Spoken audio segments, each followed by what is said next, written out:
country in the meaning that, I mean, we can't travel, we can't go abroad. I know when I told some of my friends that I was going to Belgrade, they were envious. They were saying, lucky you.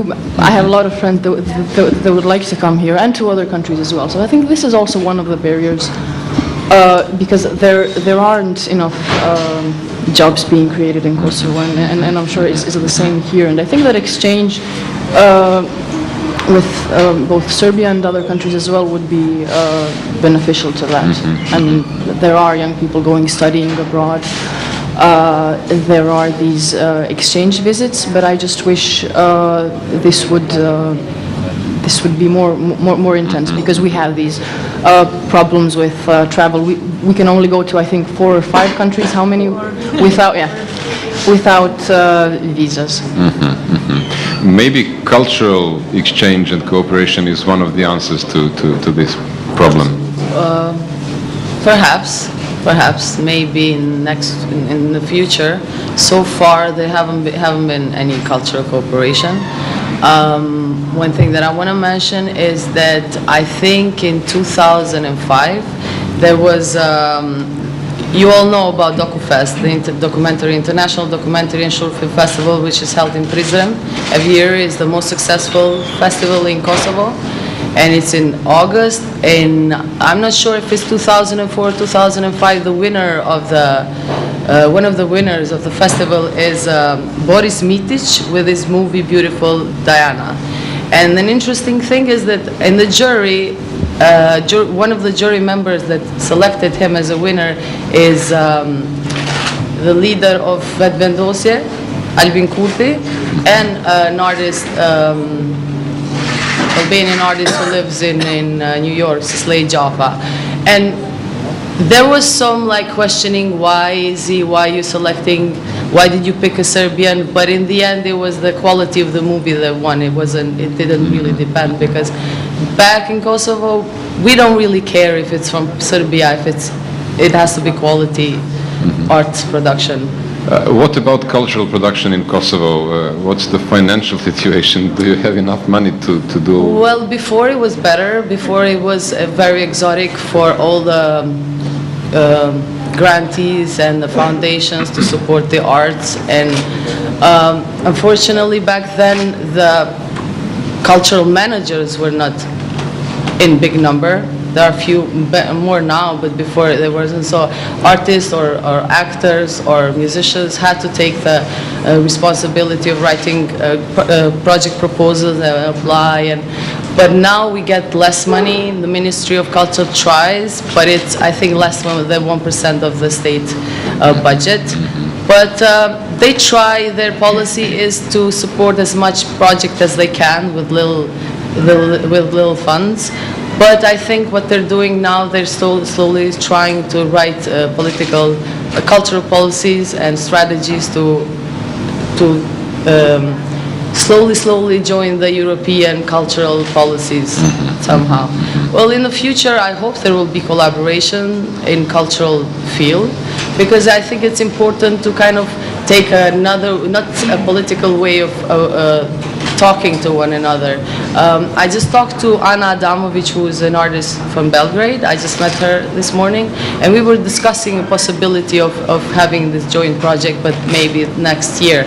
It was totally her idea, something that she already started doing in Serbia, but it's a potential project with Kosovo, which I would look forward if that would be possible.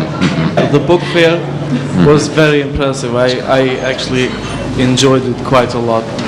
And meeting Vladimir Arsenjevic was especially pleasant.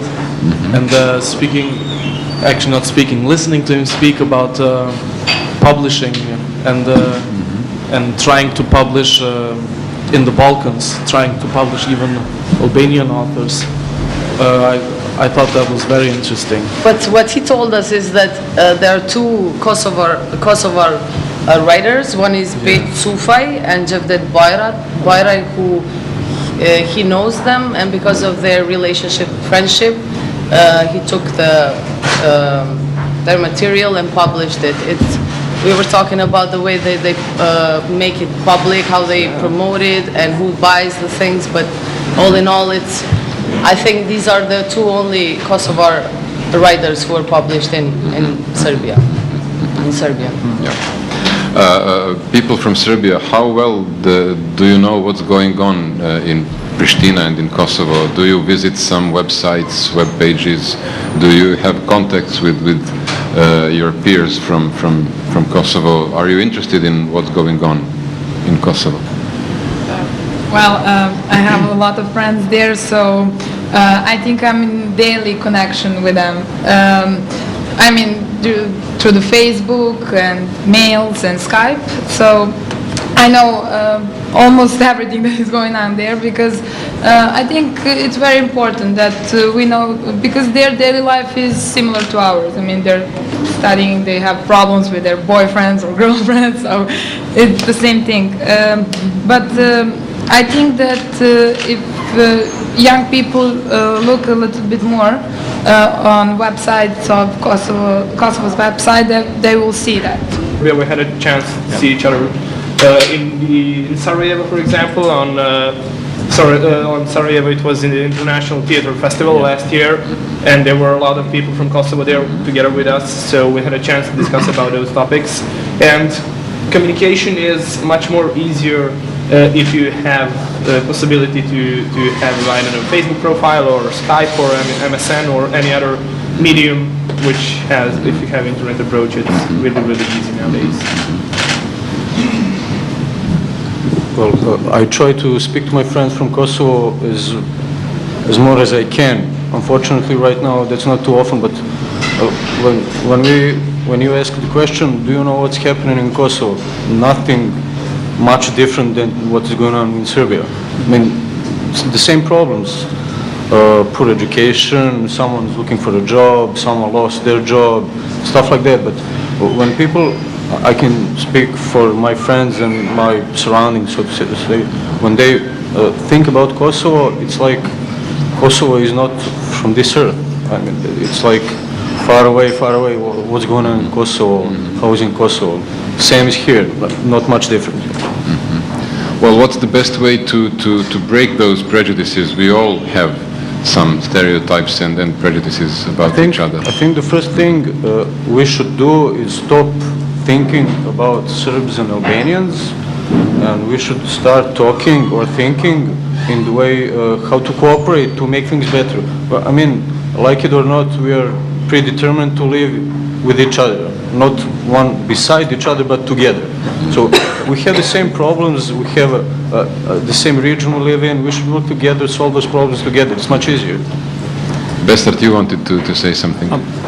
Actually, since the war was ended, there was no communication. And what was Youth Initiative for Human Rights always aiming to do is to break down these barriers and in a way to look at the other side and to re-establish a communication among young people from both countries. It is very important that young people from Pristina and young people from Belgrade, not only from Pristina but also from other cities of Kosovo and other cities of Serbia, goes to visit and meet their youngsters from civil society, faculties, institutions, and different kinds of people, and they need to create their own idea about and their own opinion about the situation, because for all these years we left media to interpret or to make us our opinion. But now it's very important that I come to Serbia, I meet everyone, I discuss topics with everyone, and I create my own idea about the situation and the politics. In this century especially, there are a lot of ways of communication.